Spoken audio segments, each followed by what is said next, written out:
बना लेके रहेंगे। इज्जत से जिए तो जी लेंगे, वरना जामे शहादत पी लेंगे। सरनशीन पे तशरीफ फरमा बिहार मजलिस इत्तेहादुल मुस्लिमीन के सदर व साबिक़ रुकन असम्बली जनाब अख्तरुल ईमान साहब, बिहार मजलिस इत्तेहादुल मुस्लिमीन के दीगर जिम्मेदारान वो मजलिस इत्तेहादुल मुस्लिमीन के अरकान असम्बली, कायदीन मजलिस, सुनने वाले मेरे बुजुर्गों, नौजवान साथियों और इज्जत-ए-माब पर्दा नशीन मां और बहनों, अस्सलाम वालेकुम।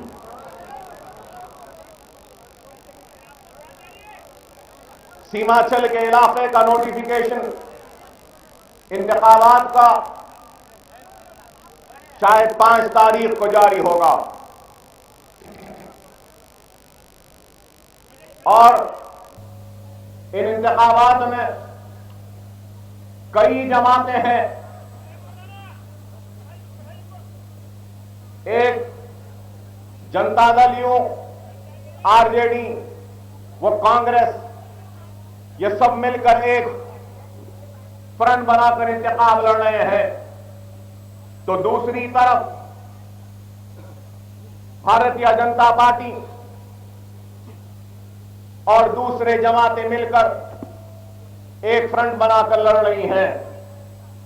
तो तीसरी तरफ कम्युनिस्ट पार्टी, मार्क्सिस्ट और कम्युनिस्ट पार्टी ऑफ इंडिया और दूसरे कम्युनिस्ट जहन के जितने पार्टियां हैं वो एक फ्रंट बनाकर लड़ रही हैं।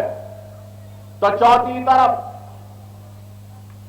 एनसीपी है, पप्पू यादव की जमात है, या फिर और कोई दूसरी जमातें मिलकर ये लोग लड़ रहे हैं। तो एक तरफ तन्हा इंतखाबात में हिस्सा लेकर इस हिंदुस्तान की जमहूरियत को और मजबूत करने का इरादा लेकर आगे बढ़ी है, तो वो जमात मजलिस इत्तेहादुल मुस्लिमीन भी है। तो आज सवाल यह पैदा होता है कि मजलिस इत्तेहादुल मुस्लिमीन आखिर क्यों बिहार के इंतखाबात लड़ रही है। सवाल यह पैदा भी होता है कि मजलिस इत्तेहादुल मुस्लिमीन क्या है, वो जमात क्या काम करती है और क्या काम कर सकती है। सवाल यह भी पैदा होता है कि मजलिस इत्तेहादुल मुस्लिमीन जब बिहार में आई है, सीमांचल में इंतखाबात लड़ रही है, तो इसके क्या मंसूबे हैं, क्या इरादे हैं, किस तरीके से वो आवाम की खिदमत करना चाहती है। तो इन सारी बातों का जवाब देने के लिए मैं आज आपके दरमियान में हूं। तो मैं सिर्फ मजलिस इत्तेहादुल मुस्लिमीन का इरादा, उसके मंसूबे के बारे में बयान नहीं करूंगा, बल्कि अपने तकरीर में हिंदुस्तान के सियासी हालात पर भी रोशनी डालूंगा। हिंदुस्तान में जितनी सियासी जमातें हैं उनके बारे में भी अपने ख्यालात को आपके सामने रखूंगा और आपको यह फिक्र देता हुआ रुखसत हो जाऊंगा कि जमहूरियत में सबसे बड़ी अगर कोई ताकत है तो वो वोट की ताकत है, और वोट ही ऐसी ताकत है जो न सिर्फ हमारे मुल्क के मुकद्दर को बदल सकती है, बल्कि इस मुल्क के सियासतदानों की तकदीरों का भी फैसला करती है। न सिर्फ इस मुल्क के सियासतदानों के तकदीर का फैसला करती है, बल्कि वोट आपके तकदीर का, आपके मुस्तकबिल का भी फैसला करती है। और मैं ये कहूंगा कि जमहूरियत की सबसे बड़ी ताकत वोट है, और अगर वोट गलत इस्तेमाल होता है तो 5 वर्ष तक पछताने के सिवा हमको कुछ हासिल नहीं होता। और किसी ने क्या खूब कहा है कि लम्हों ने खता की थी, सदियों ने सदा पाई है। एक लम्हे की खता हमको 5 बरस की सदा दिलवाती है। और कहा 5 बरस में एक मर्तबा आता है, तो हमको बड़े ही सोच के साथ, समझदारी के साथ, अक्लमंदी के साथ अपने ओट का इस्तेमाल करना चाहिए। और अगर आज मजलिस इत्तेहाद अल मुस्लिमीन आपके दरमियान में आई है, तो मजलिस इत्तेहाद अल मुस्लिमीन की सियासी जिद्दोजहद का आगाज आज से करीब 60 बरस पहले हुआ था। और ऐसे उस वक्त में हुआ था जब तख्त शाही लुट चुके थे, हमारी महलात वीरान हो चुकी थी, हमारी लहलाती हुई खेतियां उजड़ चुकी थी, हमारी इस्मतें लुट रही थी, हमारी आबादियां खाक की ढेर में तब्दील हो रही थी, हमारे तख्त ताज अजायब घर की जीनत बन चुके थे, हम बोलियों में पानी कम और हमारी तैरती हुई लाशें ज्यादा थी। ऐसे उस मुसीबत के वक्त में मजलिस इत्तेहाद अल मुस्लिमीन ने अपने सियासी जिद्दोजहद का आगाज किया। मेरी मुराद ऑपरेशन पोलो से है, पुलिस सेक्शन से है, जिसमें हजारों नहीं लाखों की तादाद में मुसलमानों का कत्ले आम हुआ था। उनकी इज्जतें लुटी थी, उनके टोपियों को छाला गया था, उनके दाढ़ियों को काटा गया था, मां और बहनों की छातियों को काटा गया था, कुओं में उनकी लुटी हुई इज्जतों को लूट कर कुओं में डाल दिया गया था। अरे मैं नहीं बल्कि पंडित सुंदरलाल की रिपोर्ट है, आज भी है, देख लो कि पंडित सुंदरलाल ने लिखा कि 1.5 लाख से ज्यादा मुसलमानों का कत्ले आम हुआ था। मौलाना अबुल कलाम आजाद के वो जुमले मुझे याद आते हैं। अबुल कलाम आजाद ने सरजमीन हैदराबाद का जब दौरा किया तो उन्होंने कहा था कि पुलिस सेक्शन एक ऐसा नासूर है जिसको मैं अपने साथ अपनी खबर में ले जाऊंगा।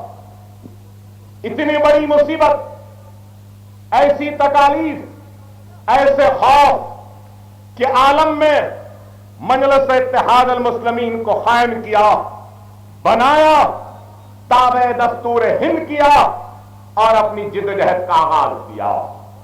तो लोगों ने हमसे कहा कि क्या जरूरत है इस जमात की, क्या बस नहीं था इतने मुसलमानों के कटने का, क्या दिल नहीं भरा इतनी लाशों को देखकर, क्या दिल नहीं भरा इतनी लुटी हुई इस्मतों को देखकर, क्या जी नहीं भरा कि तख्त ताज भी लुट गया, क्या जी नहीं भरा कि महलात वीरान हो गए, जागीरें लुट गई। लेकिन हमने कहा नहीं, अगर आज हम नहीं उठेंगे तो फिर मुर्दा खाम कहलाएंगे। और हम उठे, अपने जिद्दोजहद का आगाज किया। हमारे सरों पर खौफ और मायूसी के बादल थे जरूर, लेकिन हमने अपने अज़्म, अपने इरादे, अपने हिम्मत के जरिए अपनी कौम को इतना मजबूत बनाया, इतना मुत्तहिद किया कि हमारी कौम ने उचक कर अपने सरों पर मंडलाने वाले उन बादलों को अपने हाथों से हटा दिया। यह मजलिस इत्तेहाद अल मुस्लिमीन है। मजलिस इत्तेहाद अल मुस्लिमीन ने कहा कि वह कलमे की बुनियाद पर मुसलमानों को मुनज़्ज़म करेगी, मुत्तहिद करेगी। तो दूसरा नारा दिया कि वो मुसलमानों की तालीमी व माशी पसमानदगी को दूर करेंगे। तीसरा नारा दिया कि मुसलमानों अक़लियतों की जो पसमानदगी है उसको दूर करेंगे। तो चौथा और आखिरी नारा दिया तो वो ये था कि हम सियासत में हिस्सा लेंगे। हमारा पहला नारा सियासत नहीं था, हमारा पहला नारा इत्तेहाद था, हमारा दूसरा नारा तालीमी पसमानदगी को दूर करना था, तीसरा नारा मासी पसमानदगी को दूर करना और चौथा नारा था सियासत। और हमने इत्तेहाद के जरिए तालीमी पसमानदगी को दूर किया, माशी बदहाली को दूर किया और इत्तेहाद के पैगाम को लेकर सारे हिंदुस्तान के गयूर मुसलमानों के दिलों में जगह बनाई, ईमान की हरारत के जरिए उनको मुत्तहिद होने का पैगाम दिया। यह मजलिस इत्तेहाद अल मुस्लिमीन। मजलिस का दफ्तर नहीं था, बैठने को जगह नहीं थी, लेकिन हमने अपना दफ्तर बनाया, बैठे और फिर लोग सवाल करेंगे कि 60 बरस में आपने क्या काम किया। अरे आज बताऊं कि आज आपको सुन के हैरत होगी कि आज 15 एकड़ से वसी मैदान पर हमारा दफ्तर है जिसका नाम दारुस्सलाम है। हिंदुस्तान के किसी भी सियासी जमात का इतना बड़ा दफ्तर नहीं है जो दफ्तर मजलिस इत्तेहाद अल मुस्लिमीन का हैदराबाद में। न सिर्फ ये, सियासी मैदान में हमने अपने अराकीन असेंबली, अराकीन बल्दिया को मुंतखब करवाया, रुकने पार्लियामेंट बनाया, आगे बढ़ते गए और उसका नतीजा क्या हुआ कि हम हुकूमत से तो लड़ते रहे अपने हक के लिए और हमने अपने हक को हासिल किया अपनी सियासी जिद्दोजहद के जरिए, लेकिन मजलिस इत्तेहाद अल मुस्लिमीन बेवा की तरह फरियाद करने पे यकीन नहीं रखती कि मेरा सुहाग उजड़ गया, सुहाग उजड़ गया। नहीं, हम चूड़ियां फोड़ते नहीं है अगर कोई बेवा हो जाती है तो, बल्कि हम अपने हक की जिद्दोजहद की लड़ाई लड़ते हैं और वक्त आया तो हुकूमत के गिरेबान पर हाथ डाल के अपने आप को छीन ना जानते। और हमने हासिल किया सिर्फ जज्बाती बातें या जज्बाती तकारीर नहीं, बल्कि हमने अखिलती मालियाती फाइनेंस कॉरपोरेशन कायम किया रियासत आंध्र प्रदेश में, माइनॉरिटी वेलफेयर डिपार्टमेंट बनाया आंध्र प्रदेश में, हमने खुद अर्बन डेवलपमेंट बनाया, उर्दू को दूसरी सरकारी जबान का मौक़िफ़ दिलवाया, 4.5% का रिजर्वेशन हासिल किया। और जब जब फिसादात हुए तो उन फिसादात में जलते हुए आशियानों को बचाने के लिए हम दौड़ते रहे और उस दौड़ में फख्र मिल्लत मौलाना अब्दुल वाहिद ओवैसी 11.5 महीने जेल में रहे और उनसे यही कहा गया कि आप मजलिस को खत्म कर दो, गैर सियासी जमात बना दो, आपको छोड़ देंगे। लेकिन अब्दुल वाहिद ओवैसी ने 11.5 महीने जेल में रहना गवारा किया, लेकिन मजलिस इत्तेहाद अल मुस्लिमीन को खत्म करना और मुसलमानों को जिंदा लाश बनाना गवारा नहीं किया। यह मजलिस इत्तेहाद अल मुस्लिमीन है। मेरे वालिद बुजुर्गवार मरहूम सुल्तान सलाहुद्दीन ओवैसी जो 25 साल तक रुकने असेंबली रहे, 5 वर्ष तक कारपोरेटर रहे और फिर करीब 23 साल तक हैदराबाद के रुकने पार्लियामेंट रहे। मुसलसल हमने नुमाइंदगी की। जब इतना किया तो सलाहुद्दीन ओवैसी साहब अपने जिंदगी में 14 मरतबे जेल में रहे, 14 मरतबे, 40-40 दिन के लिए, 3-3 महीने के लिए, लेकिन इजहार हक से मुंह नहीं मोड़ा। और जब भी जरूरत होती कौम मिल्लत को तो हक के परचम को लेकर आगे निकल जाते। यह मजलिस इत्तेहाद अल मुस्लिमीन है। मजलिस इत्तेहाद अल मुस्लिमीन में आज अगर असदुद्दीन ओवैसी है, अकबरुद्दीन ओवैसी है, तो यह अकबरुद्दीन ओवैसी भी अपनी सारी सियासी जिंदगी में अब तक अल्हम्दुलिल्लाह 8 मरतबा जेल को जा चुका है। 40 दिन, कभी 50 दिन, अभी और जितनी बची जिंदगी है, अगर ये सारी की सारी जिंदगी अगर जेल की काल कठोरी में भी कट जाए तो खुदा की कसम इस अकबरुद्दीन ओवैसी की आवाज में कभी कोई मायूसी नहीं आएगी, कभी कोई कमजोरी नहीं आएगी।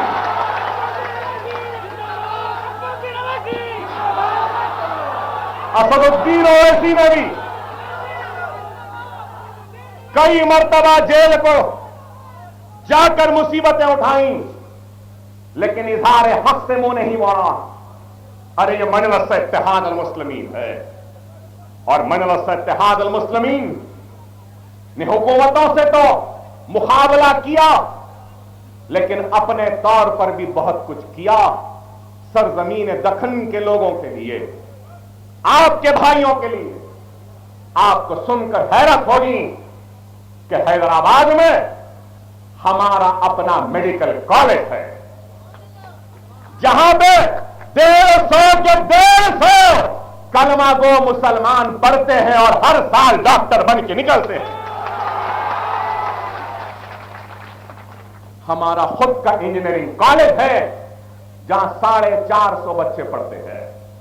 हमारा खुद का MBA कॉलेज है, हमारा खुद का MCA कॉलेज है, हमारा खुद का B फार्मेसी कॉलेज है, हमारा खुद का फार्मा D कॉलेज है, हमारा खुद का फिजियोथेरेपी का कॉलेज है, हमारा खुद का नर्सिंग का कॉलेज है, हमारे खुद के स्कूल है, हमारे खुद के जूनियर व डिग्री कॉलेज बन रहे हैं आज वहां पे। अरे आज मजलिस इत्तेहाद अल मुस्लिमीन सिर्फ जज्बाती तहरीर और नारे नहीं करती।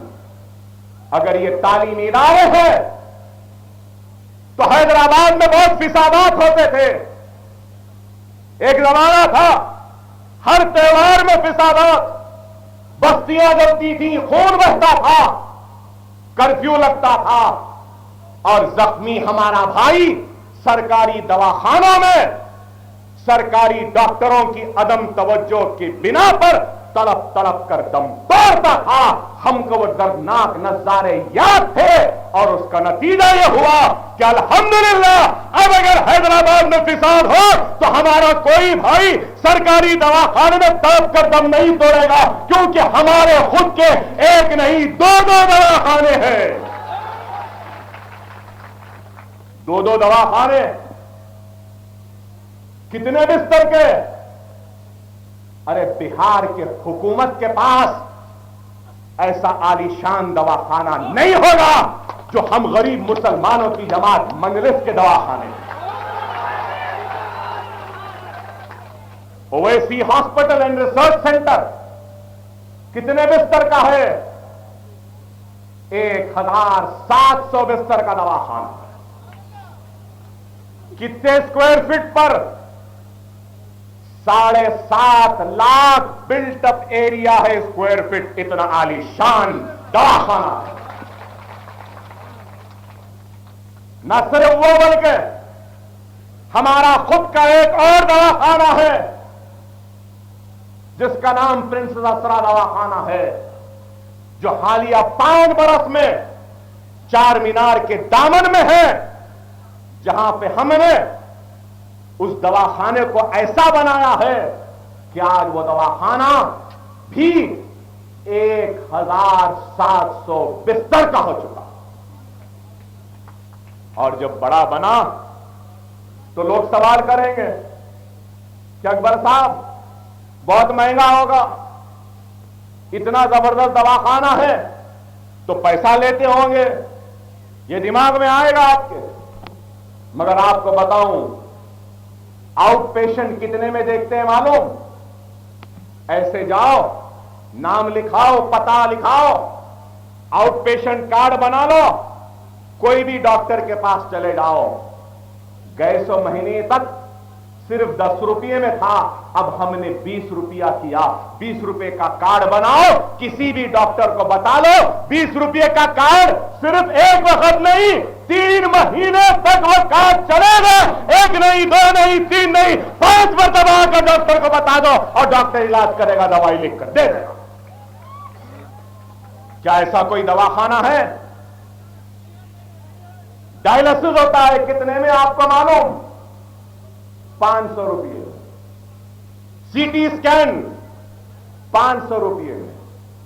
नॉर्मल डिलीवरी 1200 रुपये में। नॉर्मल डिलीवरी हुई तो 1200, सिजेरियन हुआ, सिजेरियन ऑपरेशन के जरिए तो 1600, एंजियोग्राम हुआ, हाथ में अगर कोई रग अगर रुकी हुई है, एंजियोग्राम 4500 में, एंजियोप्लास्टी स्टंट के साथ 25,000 में, ओपन हार्ट बाईपास सर्जरी 65,000 में, दिमाग खोलकर ऑपरेशन 70,000 में। कोई कर सकता है मेरे भाई? आप बताइए। अरे सीमांचल तो छोड़ो, बिहार में कोई ऐसा दवाखाना है?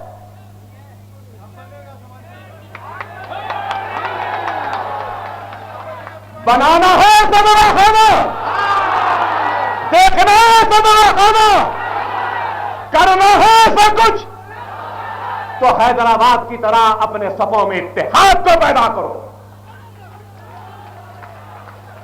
इत्तेहाद को पैदा करो, मुनज़्ज़म हो जाओ, मुत्तहिद हो जाओ, दुनिया खुद तुम्हारे सामने झुकने पर मजबूर हो जाए।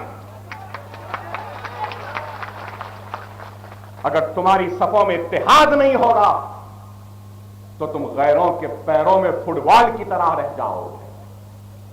अरे आज मजलिस क्या कर सकती है, क्या करी? चंद अराकीन को लेकर सवाल करने वालों, अरे ये तो हमने किया, अपने दवाखाने बना लिए, अपने मेडिकल इंजीनियरिंग कॉलेज बना लिए, फार्मेसी फिजियोथेरेपी बना लिए, पैरामेडिकल कोर्सेज शुरू कर लिए। अरे आज अल्हम्दुलिल्लाह हैदराबाद में मेरे हल्के में 5 स्कूल है, एक एक स्कूल का बिल्टअप एरिया 40,000 स्क्वायर फीट है। और ऐसे स्कूल कितने हैं? 7 स्कूल हैं ऐसे जो 40,000 स्क्वायर फीट बिल्डअप एरिया पर है, और इस स्कूल में गरीब बच्चों से कोई फीस नहीं ली जा सकती है। फ्री तालीम है, फ्री ड्रेस है, फ्री किताबें हैं और फ्री उनके मुस्तकबिल को संवारने की फिक्र है। कितने बच्चे पढ़ रहे हैं? करीब 20,000 से ज्यादा बच्चे फ्री तालीम हासिल कर रहे हैं। अरे ये छोड़ो, हमारी जिद्दोजहद क्या है? चंद एमएलए जीत गए तो क्या कर सकते हैं? आंध्र प्रदेश की असेंबली 254 एमएलए, उसमें मजलिस के 5, बाद में हुए 7। मगर अक़लियतों का बजट कितना था? अक़लियतों का बजट कितना था आपको मालूम? अरे ये चंद एमएलए ही थे जो अक़लियतों के बजट को 1,000 करोड़ तक पहुंचाए। माफ करना, मैं किसी पे तनकीद नहीं कर रहा हूं। आज तेलंगाना असेंबली में कितने मुसलमान एमएलए थे मालूम आपको? 7 हमारे और 1 बरसर इख्तिदार जमात का, 8। आप बोलेंगे 8 क्या करेंगे? आपको मालूम आंध्र प्रदेश टूट गया, बहुत सा हिस्सा एक तरफ बचा हुआ एक तरफ, यहां पे 8, और यहां पर भी बजट कितना है आपको मालूम? 1,010 करोड़ का माइनॉरिटीज का बजट है। और कितने असेंबली के अराकीन? 7। अरे बताओ, pre matric, post matric scholarship, skill development programme, professional courses. अरे आज अगर एक गरीब रिक्शे वाले, ठेला वाले, डब्बे वाले या गरीब से गरीब भी अगर कोई मुसलमान है, अगर उसका बच्चा डॉक्टर, इंजीनियर, एमबीए, एमसीए या लॉयर, आर्किटेक्चर, फार्मासिस्ट या फिजियोथेरेपी करने का ख्वाब देखता है, तो उसका ख्वाब हकीकत में तब्दील होता है। उसको सिर्फ रैंक लाना है, दाखिले के लिए सर्टिफिकेट की कॉपी लेकर काउंसलिंग के सेंटर में जाना है, दाखिला मिल गया, डॉक्टरी की फीस हमारी रियासती हुकूमत अदा करती है। क्या ऐसा कुछ है यहां पे भाई मेरे? डॉक्टर की फीस हुकूमत देती है, इंजीनियर की फीस, एमबीए की, एमसीए की, लॉ की, फार्मेसी की, नर्सिंग की, आर्किटेक्चर की, फिजियोथेरेपी की, अरे कोई भी कोर्स कर ले, दाखिला ले ले, फीस हुकूमत से आती है। मुसलमान बच्चों की फीस कितनी आती है मालूम आपको? सालाना 520 करोड़ रुपया सिर्फ फीस का आता है गरीब मुसलमान अक़लियत बच्चों का रियासती हुकूमत की जानिब से। ऐसा यहां क्यों नहीं हुआ? ऐसा यहां क्यों नहीं हुआ? माफ करना, बड़ी माजरत और माफी के साथ यहां पे शायद बिहार असेंबली में 16 या 19 अराकीन असेंबली में मुसलमान, 22 अल्हम्दुलिल्लाह, अल्लाह और करे, 22 यहां है। यहां का बजट 299 करोड़, अब तक रिलीज हुआ 184 करोड़। हमारे पास 7 एमएलए है, बजट 1010 करोड़, अब तक 650 करोड़ रिलीज हो चुके हैं भाई। तेदाद न मैदान बदर में मायने रखी थी, न तेदाद सलाउद्दीन अय्यूबी ने जब बैतुल मुक़द्दस पे कब्जा किया था तो उस वक्त मायने रखती थी, न ही तेदाद उस वक्त मायने रखती थी जब बाबर ने पानीपत पे चढ़ाई की थी। तेदाद मायने नहीं रखती, इखलास मायने रखता है, खुलूस मायने रखता है, ईमान मायने रखता है। 10 की जरूरत नहीं है, एक मर्द है तो वही काफी। सही है ना? अरे इसी का नाम मजलिस इत्तेहाद अल मुस्लिमीन है, जो तेदाद की परवाह नहीं करती, जो नताइज की परवाह नहीं करती, बस सिर्फ अपने मंजिल की तरफ दौड़ती है, भागती है, चीखती है और अपने मंजिल को हासिल करती है। यह मजलिस है। मजलिस दीवानों की जमात का नाम है, जुनूनियों की जमात का नाम है, जो अपने मंजिल को हासिल करते हैं नताइज की परवाह किए बगैर। यहां 243 की असेंबली, 243 में 22 की जरूरत नहीं है, 2 मर्द मुजाहिद आ जाए तो ही काफी है। क्या मेरी बात गलत है? अरे आज आप गौर करिए, हमने हासिल किया तो आपका क्या हाल है? बिहार का क्या हाल है? आज बिहार में माइनॉरिटी रिलेटेड स्कीम्स कितने हैं? 2, सिर्फ 2। गवर्नमेंट ऑफ इंडिया के स्कीम्स और 2, जुमला स्कीम्स 4। अफसोस, नाम नेहाद सेकुलर पार्टियों, जवाब दो मेरा। सिर्फ वोट बैंक की तरह हमारा इस्तेमाल करने वाला जवाब दो। इलेक्शन आया तो हम याद आ गए, इलेक्शन हो गया तो हमको भुला दिए। यही हुआ। और हमारे पास कितने स्कीमात हैं? हमारे पास 26 रियासती हुकूमत के स्कीमात। कितने? 26 है। उसमें एक स्कीम साले गुज़िश्ता मैंने मंजूर करवाई। वो स्कीम क्या है आपको मालूम? एक गरीब घर की बच्ची की शादी तय होती है तो गरीब के पास शादी के लिए पैसा नहीं होता, घोड़े जोड़े जहेज की रकम या शादी के इंतजाम कराने के लिए पैसा नहीं होता है। अरे यही मजलिस इत्तेहाद अल मुस्लिमीन ने तेलंगाना असेंबली में लड़कर शादी होने वाली, बिहाई जाने वाली हमारी एक बहन के लिए रियासती हुकूमत शादी का रुखा एक लेटर बना के दे दिए, राशन कार्ड दे दिए, ईबीसी सर्टिफिकेट दे दिए, तो रियासती हुकूमत 51,000 रुपया उस बेटी के बाप के नाम करती है। क्या ऐसा कुछ है आपके पास?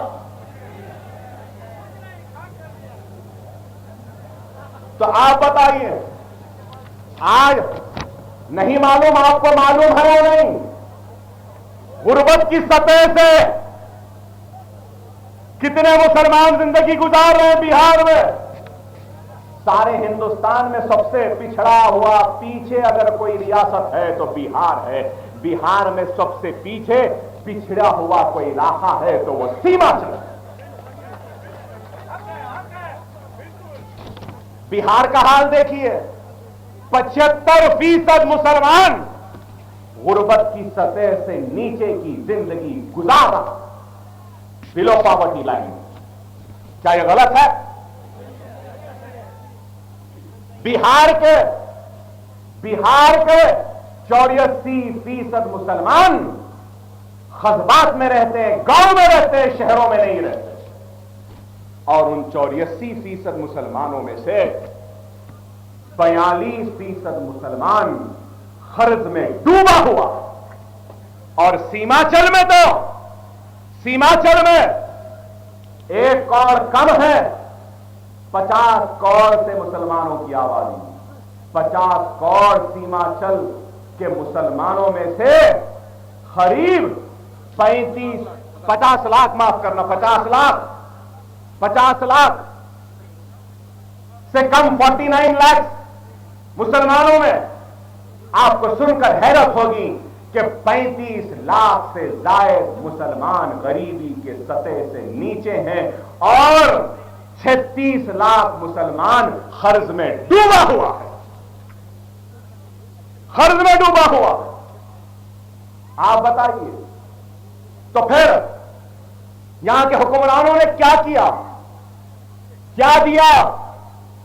सिर्फ जज्बाती बातें, सिर्फ यही कहना कि ऐसा ने वैसा। पूरे बिहार में सिर्फ 24% मुसलमानों के पास खुद का जाती घर है और पूरे बिहार में 50% से ज्यादा मुसलमान कच्चे घरों में रहता है। आप बताइए, क्या यह आदाद शुमार गलत है? आप बताइए कि आज जब यह देखता हूं आदाद शुमार तो मुझे अफसोस भी होता है और हैरत भी होती है। क्या आखिर किया तो क्या किया? क्या हम इतने बेहिस क्यों हैं? इल्जाम लगाते हैं कि मुसलमान ज्यादा बच्चे पैदा करते हैं। यहां एनुअल हेल्थ सर्वे की रिपोर्ट है मेरे पास, 2012 और 13 की। कितने बच्चे मरते हैं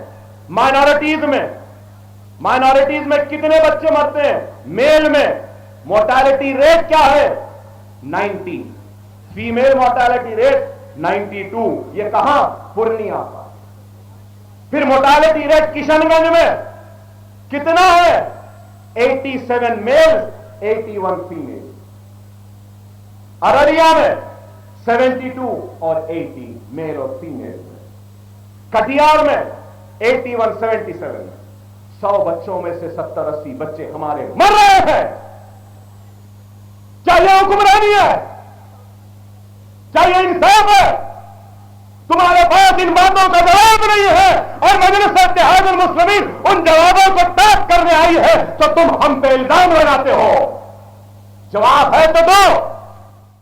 मेरे हल्के में 5 स्कूल हैं और ऐसे स्कूल कितने हैं? 7 स्कूल ऐसे 40,000 स्क्वायर फीट बिल्डअप एरिया पर है और इस स्कूल में गरीब बच्चों से कोई फीस नहीं ली जा सकती है। फ्री तालीम है, फ्री ड्रेस है, फ्री किताबें हैं और फ्री उनके मुस्तकबिल को संवारने की फिक्र है। कितने बच्चे पढ़ रहे हैं? करीब 20,000 से ज्यादा बच्चे फ्री तालीम हासिल कर रहे हैं। अरे ये छोड़ो, हमारी जिद्दोजहद क्या है? चंद एमएलए जीत गए तो क्या कर सकते हैं? आंध्र प्रदेश की असेंबली 254 एमएलए, उसमें मजलिस के 5, बाद में हुए 7। मगर अक़लियतों का बजट कितना था? अक़लियतों का बजट कितना था आपको मालूम? अरे ये चंद एमएलए ही थे दो अक़लियतों के बजट को 1000 करोड़ तक पहुंचाए। माफ करना, मैं किसी पे तनकीद नहीं कर रहा हूं।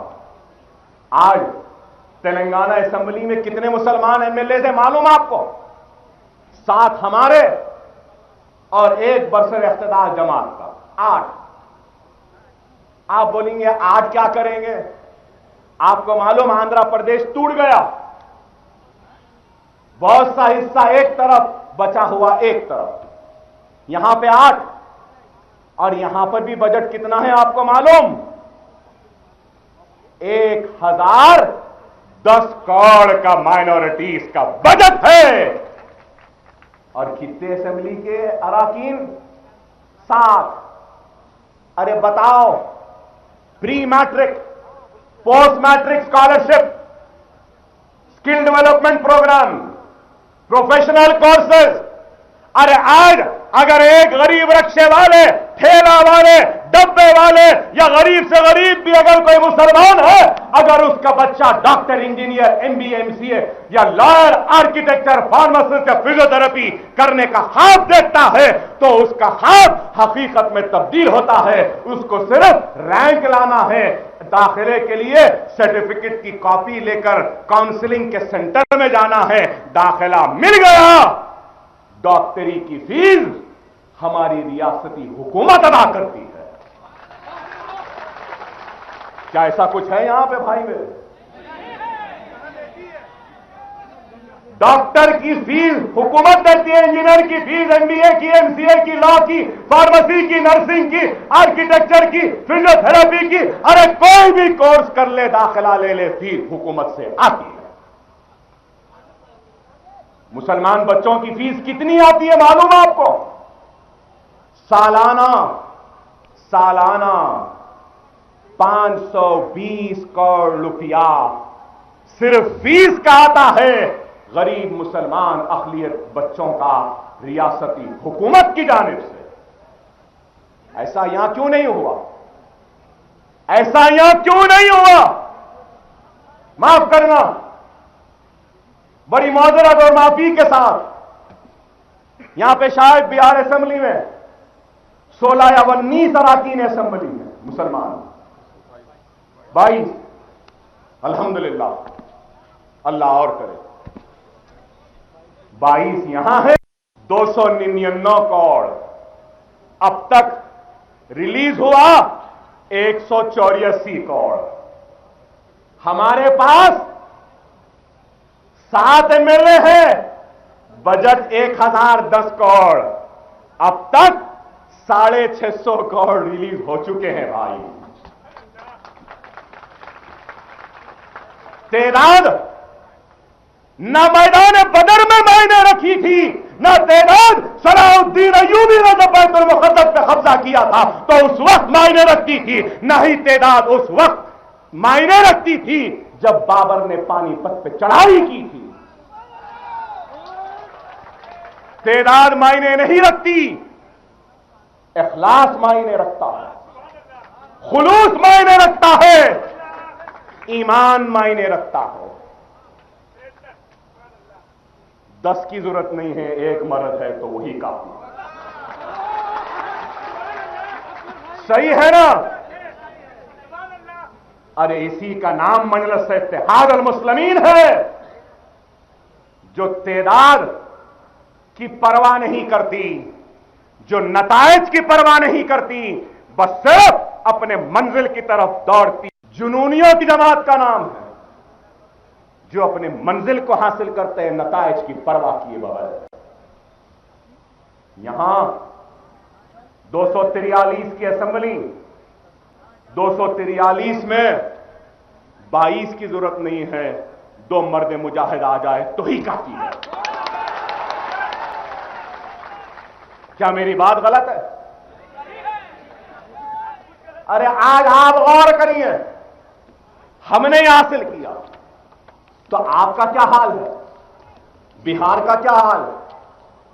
आज बिहार में माइनॉरिटी रिलेटेड स्कीम्स कितने हैं? 2, सिर्फ 2 गवर्नमेंट ऑफ इंडिया के स्कीम्स और 2, जुमला स्कीम्स 4। अफसोस, अफसोस, नाम नेहाद सेकुलर पार्टियों, जवाब दो मेरा। सिर्फ वोट बैंक की तरह हमारा इस्तेमाल करने वाला जवाब दो। इलेक्शन आया तो हम याद आ गए, इलेक्शन हो गया तो हमको भुला दिए। यही हुआ। और हमारे पास कितने स्कीमात हैं? हमारे पास 26 रियासती हुकूमत के स्कीमात। कितने? 26 है।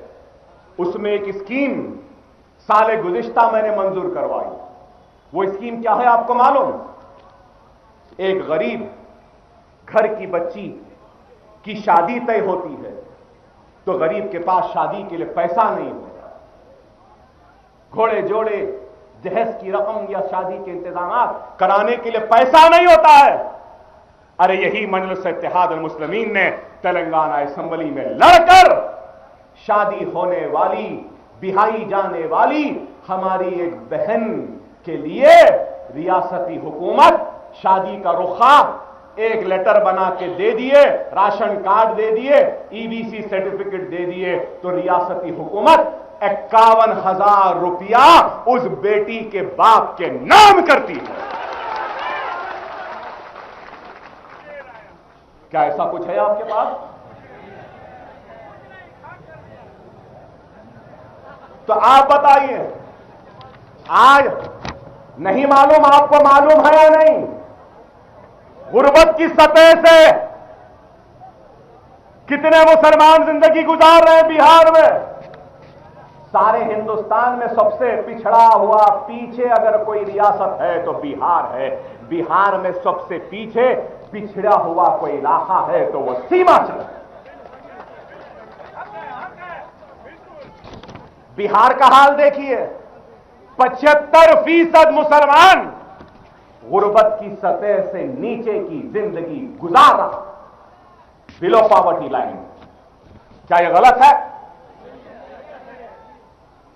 बिहार के 84% मुसलमान खजबात में रहते हैं, गांव में रहते हैं, शहरों में नहीं रहते। और उन 84% मुसलमानों में से 42% मुसलमान कर्ज में डूबा हुआ। और सीमांचल में तो, सीमांचल में 1 करोड़ कम है, 50 करोड़ से मुसलमानों की आबादी। 50 करोड़ सीमांचल के मुसलमानों में से करीब 50 लाख, माफ करना, 50 लाख से कम 49 लाख मुसलमानों में आपको सुनकर हैरत होगी कि 35 लाख से ज्यादा मुसलमान गरीबी के सतह से नीचे हैं और 36 लाख मुसलमान कर्ज में डूबा हुआ है। कर्ज में डूबा हुआ है। आप बताइए, तो फिर यहां के हुक्मरानों ने क्या किया, क्या दिया? सिर्फ जज्बाती बातें, सिर्फ यही कहना कि ऐसा ने वैसा। पूरे बिहार में सिर्फ 24% मुसलमानों के पास खुद का जाती घर है और पूरे बिहार में 50% से ज्यादा मुसलमान कच्चे घरों में रहता है। आप बताइए, क्या यह आदाद शुमार गलत है? आप बताइए कि आज जब यह देखता हूं आदाद शुमार तो मुझे अफसोस भी होता है और हैरत भी होती है कि आखिर किया तो क्या किया? क्या हम इतने बेहिस क्यों हैं? इल्जाम लगाते हैं कि मुसलमान ज्यादा बच्चे पैदा करते हैं। यहां annual skill development programme, professional courses. अरे आज अगर एक गरीब रिक्शे वाले, ठेला वाले, डब्बे वाले या गरीब से गरीब भी अगर कोई मुसलमान है, अगर उसका बच्चा डॉक्टर, इंजीनियर, एमबीए, एमसीए या लॉयर, आर्किटेक्चर, फार्मासिस्ट या फिजियोथेरेपी करने का ख्वाब देखता है तो उसका ख्वाब हकीकत में तब्दील होता है। उसको सिर्फ रैंक लाना है, दाखिले के लिए सर्टिफिकेट की कॉपी लेकर काउंसलिंग के सेंटर में जाना है, दाखिला मिल गया, डॉक्टरी की फीस हमारी रियासती हुकूमत अदा करती है। क्या ऐसा कुछ है यहां पे भाई मेरे? डॉक्टर की फीस हुकूमत देती है, इंजीनियर की फीस, एमबीए की, एमसीए की, लॉ की, फार्मेसी की, नर्सिंग की, आर्किटेक्चर की, फिजियोथेरेपी की, अरे कोई भी कोर्स कर ले, दाखिला ले ले, फीस हुकूमत से आती है। मुसलमान बच्चों की फीस कितनी आती है मालूम है आपको? सालाना 520 करोड़ रुपया सिर्फ फीस का आता है गरीब मुसलमान अक़लियत बच्चों का रियासती हुकूमत की जानिब से। ऐसा यहां क्यों नहीं हुआ? ऐसा यहां क्यों नहीं हुआ? माफ करना, बड़ी मौजरत और माफी के साथ यहां पे शायद बिहार असेंबली में 16 या 19 अराकीन असेंबली में मुसलमान, 22 अल्हम्दुलिल्लाह, अल्लाह और करे, 22 यहां है। यहां का बजट 299 करोड़, अब तक रिलीज हुआ 184 करोड़। हमारे पास 7 एमएलए हैं, बजट 1010 करोड़, अब तक 650 करोड़ रिलीज हो चुके हैं भाई। तादाद न मैदान बदर में मायने रखी थी, न तादाद सलाउद्दीन अय्यूबी ने जब बैतुल मुक़द्दस पे कब्जा किया था तो उस वक्त मायने रखती थी, न ही तादाद उस वक्त मायने रखती थी जब बाबर ने पानीपत पे चढ़ाई की थी। तादाद मायने नहीं रखती, इखलास मायने रखता है, खुलूस मायने रखता है, ईमान मायने रखता है। 10 की जरूरत नहीं है, एक मर्द है तो वही काफी। सही है ना? अरे इसी का नाम मजलिस इत्तेहाद अल मुस्लिमीन है, जो तादाद की परवाह नहीं करती, जो नताइज की परवाह नहीं करती, बस सिर्फ अपने मंजिल की तरफ दौड़ती है, भागती है, चीखती है और अपने मंजिल को हासिल करती है। यह मजलिस है। मजलिस दीवानों की जमात का नाम है, जुनूनियों की जमात का नाम है, जो अपने मंजिल को हासिल करते हैं नताइज की परवाह किए बगैर। यहां 243 की असेंबली, 243 में 22 की जरूरत नहीं है, 2 मर्द मुजाहिद आ जाए तो ही काफी है। क्या मेरी बात गलत है?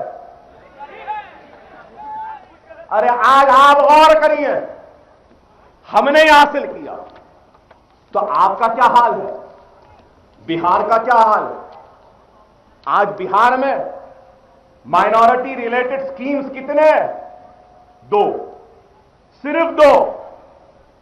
गवर्नमेंट ऑफ इंडिया के स्कीम्स और 2, जुमला स्कीम्स 4। अफसोस, अफसोस, नाम नेहाद सेकुलर पार्टियों, जवाब दो मेरा।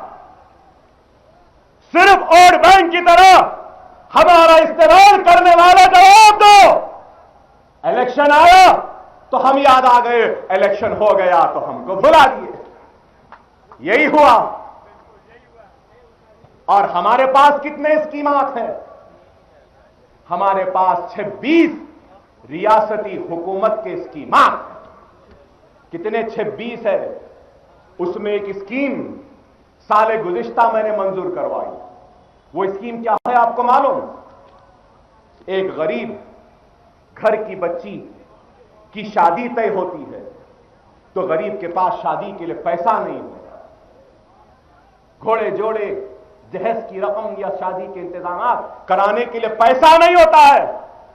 अरे यही मजलिस इत्तेहाद अल मुस्लिमीन ने तेलंगाना असेंबली में लड़कर शादी होने वाली, बिहाई जाने वाली हमारी एक बहन के लिए रियासती हुकूमत शादी का रुखा एक लेटर बना के दे दिए, राशन कार्ड दे दिए, ईबीसी सर्टिफिकेट दे दिए, तो रियासती हुकूमत 51,000 रुपया उस बेटी के बाप के नाम करती है। क्या ऐसा कुछ है आपके पास? तो आप बताइए, आज नहीं मालूम, आपको मालूम है या नहीं, गुर्बत की सतह से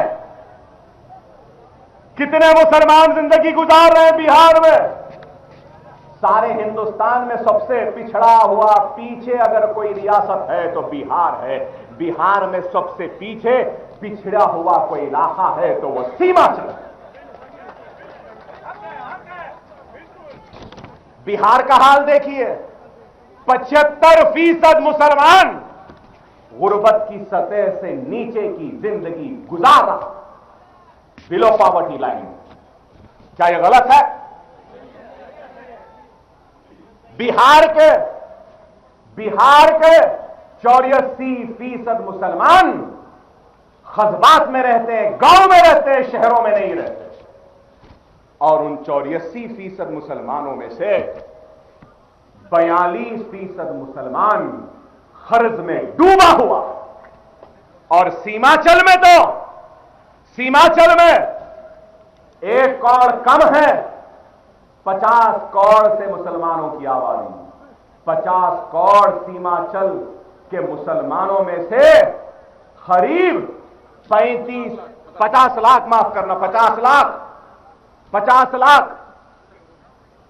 से कम 49 लाख मुसलमानों में आपको सुनकर हैरत होगी कि 35 लाख से ज्यादा मुसलमान गरीबी के सतह से नीचे हैं और 36 लाख मुसलमान कर्ज में डूबा हुआ है। कर्ज में डूबा हुआ है। आप बताइए, तो फिर यहां के हुक्मरानों ने क्या किया, क्या दिया? सिर्फ जज्बाती बातें, सिर्फ यही कहना कि ऐसा ने वैसा। पूरे बिहार में सिर्फ 24% मुसलमानों के पास खुद का जाती घर है और पूरे बिहार में 50% से ज्यादा मुसलमान कच्चे घरों में रहता है। आप बताइए, क्या यह आदाद शुमार गलत है? आप बताइए कि आज जब ये देखता हूं आदाद शुमार तो मुझे अफसोस भी होता है और हैरत भी होती है कि आखिर किया तो क्या किया? क्या हम इतने बेहिस क्यों हैं? इल्जाम लगाते हैं कि मुसलमान ज्यादा बच्चे पैदा करते हैं। यहां एनुअल हेल्थ सर्वे की रिपोर्ट है मेरे पास 2012 और 13 की। कितने बच्चे मरते हैं माइनॉरिटीज में कितने बच्चे मरते हैं? मेल में मोर्टेलिटी रेट क्या है? 90, फीमेल मोर्टेलिटी रेट 92। ये कहां? पूर्णिया का। फिर मोर्टेलिटी रेट किशनगंज में कितना है? 87 मेल्स 81 फीमेल। अररिया में 72 और 80 मेल और फीमेल। कटिहार में 81 77। 100 बच्चों में से 70-80 बच्चे हमारे मर रहे हैं। क्या यह हुक्मरानी है? क्या यह इंसाफ है? तुम्हारे पास इन बातों का जवाब नहीं है और मजलिस इत्तेहाद अल मुस्लिमीन उन जवाबों को ताक करने आई है, तो तुम हम पे इल्जाम लगाते हो। जवाब है तो दो। 8 दिन का वक्त देता हूं, 8 दिन बाद फिर आऊंगा पलट के बिहार।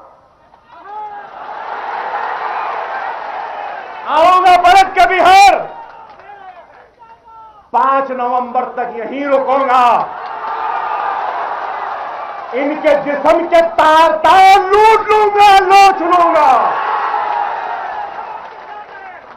हकीकत बताऊंगा इनको।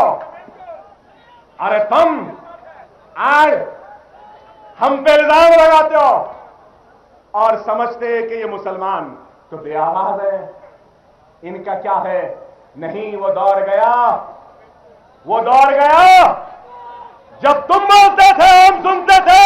अब दौर पलट गया है, हम बोलेंगे तुमको सुनना पड़ेगा।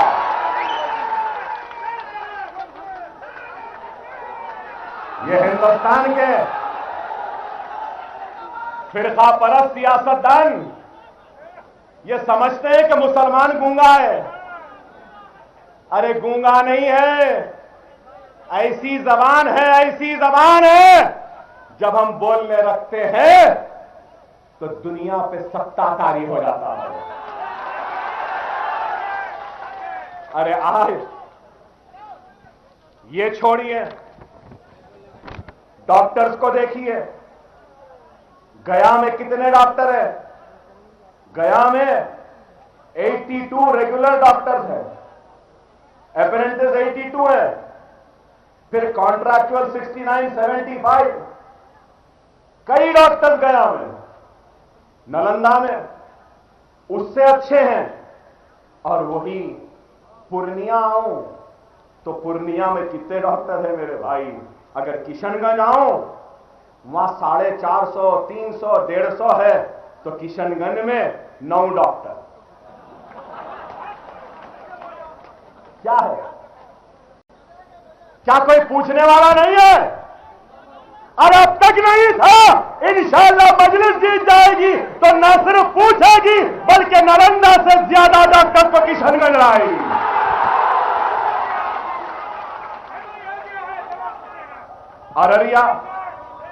अररिया में कितने डॉक्टर हैं? 46, 49, 18। अरे आप बताइए, क्या ये नाइंसाफी नहीं है सीमांचल के साथ? है या नहीं है? आप बताओ। चलिए अब जाते हैं हेल्थ इंस्टीट्यूशंस इन बिहार। गया में कितने पीएचसीज हैं? 24।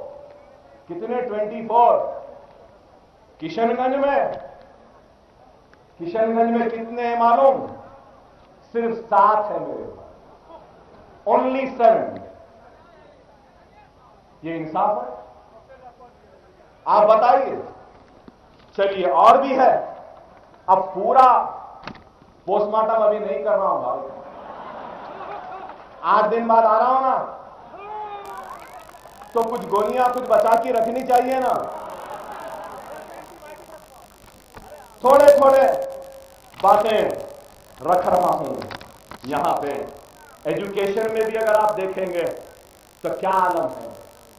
स्कूल्स को मर्ज किया जा रहा, कम किया जा रहा, असातिज़ा नहीं। क्या हमारे बच्चे नहीं पढ़ना? क्या हमारे घरों में खुशहाली नहीं आना? क्या हमारे बच्चों का मुस्तकबिल नहीं संवरना? क्या हम इस मुल्क के शहरी नहीं है? आप बताइए। अरे आज ये आदाद शुमार है तो फिर अपर प्राइमरी स्कूल्स के भी आदाद शुमार मेरे पास हैं, हाई स्कूल्स के भी हैं, कॉलेजेस के भी हैं। एक चीज बोलता हुआ रुखसत हो जाऊं इस मौजू पे, उसके बाद नई तकरीर में लंबी करूंगा, जितना आप सुन सकते हैं उससे ज्यादा बोल सकता हूं। भाई अभी तो सिर्फ आदाद शुमार में हूं, अभी नीतीश बाकी है, अभी लालू बाकी है, आपके इस रियासत का एक भगोड़ा मिनिस्टर वो गिरिराज वो भी बाकी है, अभी योगी आदित्यनाथ बाकी है, वो कौन सा साक्षी भाक्षी है वो भी बाकी है, अभी बहुत बाकी है। सुनेंगे ना सब? ठीक है, मैं सुनाने तैयार हूं। स्किल डेवलपमेंट का प्रोग्राम, स्किल डेवलपमेंट का प्रोग्राम रियासत बिहार टारगेट, ये मेरा पेपर नहीं है प्रेस वालों, ये बिहार लेजिस्लेटिव असेंबली में इकोनॉमिक सर्वे के रिकॉर्ड है जो मैं पढ़ रहा हूं, मेरे नहीं है। स्किल डेवलपमेंट टारगेट कितना था? 25,000 को स्किल डेवलप कराएंगे, उनको नौकरी पर लगवाएंगे, ये इनका टारगेट था। बैठ जाए हार्ड 15 में क्या करे? 15 माह में बीजेपी की हुकूमत में क्या हुआ? अच्छे दिन आ गए? मैं पूछना चाहता हूं, क्या अच्छे दिन आ गए? खैर हमारा तो छोड़ो, हमारा तो 60 बरस से ज्यादा बुरे दिन हैं, हम तो जी ले रहे हैं। मैं बीजेपी मोदी को वोट देने वालों से पूछना चाहता हूं, क्या भाई, क्या आपके अच्छे दिन आ गए? 1 करोड़ नौकरियां मिल गए, महंगाई कम हो गई, इन्फ्लेशन गिर गया, रोजगार मिल गया, इकोनॉमी अच्छी हो गई, 15 लाख हर एक के खाते में आ गए। मुझे हंसी आती है, क्या हथेली में जन्नत दिखा के बेवकूफ बना के ये आदमी चला गया। और उसके बाद कभी मीट बैन, कभी मीट बैन, कभी इंटरनेट बैन, कभी वो बैन। अरे दीवानों, अगर अक्ल है तो वजीर आजम के बाहर के दौरों को बैन करो, थोड़ा हिंदुस्तान में भी दिखने दो उसको। हाँ बताइए, ये तो नॉन रेजिडेंट प्राइम मिनिस्टर हो गया, बस घूम रहा है। हमारे पास हैदराबाद में उर्दू में बोलते हैं, पता नहीं यहां भी बोलते या नहीं, कि नादीदे को मलीदा मिला तो फातिहा देने मुल्ला नहीं मिला। फिर ये भी बोलते हैं कि नए फकीर को भीख की जल्दी। एक नए फकीर को मौका मिल गया दुनिया फिरने का, देखने का, तो उताना पड़ा है, बस फिर रहा है। कहीं जाके ड्रम बजा रहा है, दौड़, कहीं जाके गीता दे रहा है। कहां? जापान गए थे, जापान गए तो गीता दिए, सही है ना? अरे गीता क्यों दिए मोदी? अरे हम तुम हिंदुस्तान के। आज इनका एक मिनिस्टर कहता है, despite being a Muslim, Abdul Kalam was a nationalist. Despite, अब मैं बोलूंगा, despite being the prime minister of secular India, this prime minister gives Gita to Japan prime minister. गलत है? अरे मैं कहता हूं, हमारे मुल्क की किताब ना गीता है, ना महाभारत है, ना बाइबल है, ना कुरान है।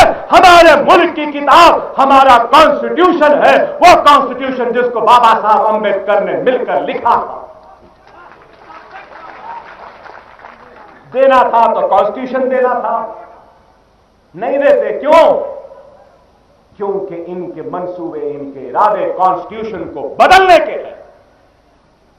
ये कॉन्स्टिट्यूशन को बदलना चाहते हैं, इस मुल्क को हिंदू राष्ट्र बनाना चाहते हैं। अकबरुद्दीन ओवैसी की तकरीर पर बड़े मचलते हैं, बड़े बेचैन हो जाते हैं, और मीडिया वाले भी बहुत दिखाते हैं। हां भाई, दिखाइए, बोलिए, मचलिए, लेकिन बताओ मेरे भाई, अकबरुद्दीन ओवैसी कुछ बोलता है तो सही गलत के तबसरे शुरू हो जाते हैं। गलत, जेल भेज देते। क्या प्रवीण तोगाड़िया को जेल भेजे? योगी आदित्यनाथ को जेल भेजे? साधी रितंबिरा को भेजे? साधु प्राची को भेजे? योगी आदित्यनाथ को भेजे? वो साक्षी पाक्षी क्या है उसको भेजे, वो तो गाड़ियां फोगाड़ियां है उनको भेजे। नहीं, ये लोग जो चाहे बोले। कोई लफ्ज जिहाद बोलता है तो कहता है कि सारे हिंदुस्तानी हिंदू हैं। भागवत कहता है इनके रगों में राम का खून बह रहा है। अरे आप बताइए, क्या कानून नहीं है? अरे हद तो ये हो गई कि बिहार का भगोड़ा मिनिस्टर गिरिराज कहता है कि नरेंद्र मोदी के खिलाफ कोई है तो उसको पाकिस्तान जाना चाहिए। अरे गिरिराज, तेरे बिहार में आकर कह रहा हो कि मैं नरेंद्र मोदी का मुखालिफ हूं, यह सब नरेंद्र मोदी के मुखालिफ है। अरे मां के जने, हिम्मत है तो आ जा, हमको भेज दे, देखते हैं भेजने की ताकत है क्या। अरे बताओ, एक और मिनिस्टर कहती है कि रामजादे, और कहना नहीं चाहता मैं, कितनी गाली दी रामजादे फुलाजादे कहा। क्या इनके लिए कानून नहीं, इनकी गिरफ्तारी नहीं, ये गाली दिए तो मिनिस्टर। अरे आप बताओ, अरे आज क्या हो रहा है इस मुल्क में। और फिर अगर नरेंद्र मोदी इस मुल्क का वजीर आजम बन के आज बैठा है तो इसकी जिम्मेदार कोई और नहीं बल्कि मैं कहूंगा कांग्रेस है। कांग्रेस की नाहेली, कांग्रेस की नाकामी और कांग्रेस की कमजोरी, वो कांग्रेस की नामर्दी की वजह से ये नरेंद्र मोदी वजीर आजम बन के बैठा। गुजरात जल रहा था, रोम जल रहा था और वो बीन बजा रहा था। ये मैं नहीं, हाई कोर्ट के जजेस ने कहा। अरे बताओ, मैं पूछना चाहता हूं, लोग माने या ना माने, लेकिन हिंदुस्तान का एक तबका है, 1% के लोग हैं जिनमें मैं भी हूं, जो ये मानता है कि गुजरात के फिसादात का जिम्मेदार कोई और नहीं, वो नरेंद्र मोदी है। सही या गलत बताइए। नंगा नाच नचवाया एहसान जाफरी के घर में 35 लोग उनके साथ पनाह लेने आए तो उनको मार दिया, काट दिया, जला दिया। नरोडा पाटिया में माया कोडनानी ने गड़ों में डाल के मासूम मासूम बच्चों को ढकेल दिया।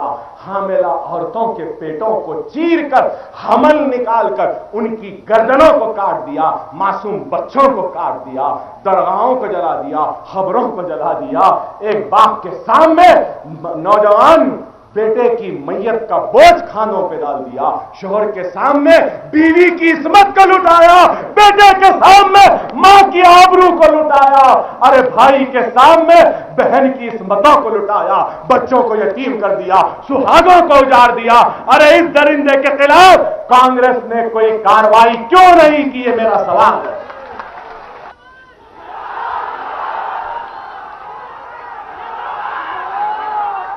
अरे मेरी आंख रोती है। अगर कांग्रेस 2004 में इख्तिलाफ पर आने के बाद अगर इस शख्स को चार्जशीट करती, जेल में डालती, हथकड़ियां पिना देती, तो ये शैतान, ये जालिम हिंदुस्तान का वजीर आजम नहीं होता। शिलान्यास किसने करवा? बाबरी मस्जिद का ताला किसने खोला? मूर्ति किसने बिठवाई? बाबरी मस्जिद किसने तोड़वाया? कांग्रेस। नरसिम्हा राव की हुकूमत में, राजीव गांधी की हुकूमत में, और फिर बाबरी मस्जिद टूट गई। क्या इनका काम नहीं था कि तोड़ने वाले उन जिम्मेदारों को सजा देते? अरे सजा तो छोड़ो, वो उत्तर प्रदेश के उस वक्त का चीफ मिनिस्टर कल्याण सिंह को इनाम दिया। क्या इनाम दिया? बाबरी मस्जिद के वक्त तुमने बहुत अच्छा काम किया, तुमको आज हम राजस्थान का गवर्नर बनाते हैं। क्या ये इंसाफ है मेरे भाई? ये और एक तामिल का उस्ताद, मुझे नाम याद नहीं आ रहा, उसके नाम पे स्टैम्प जारी हुआ,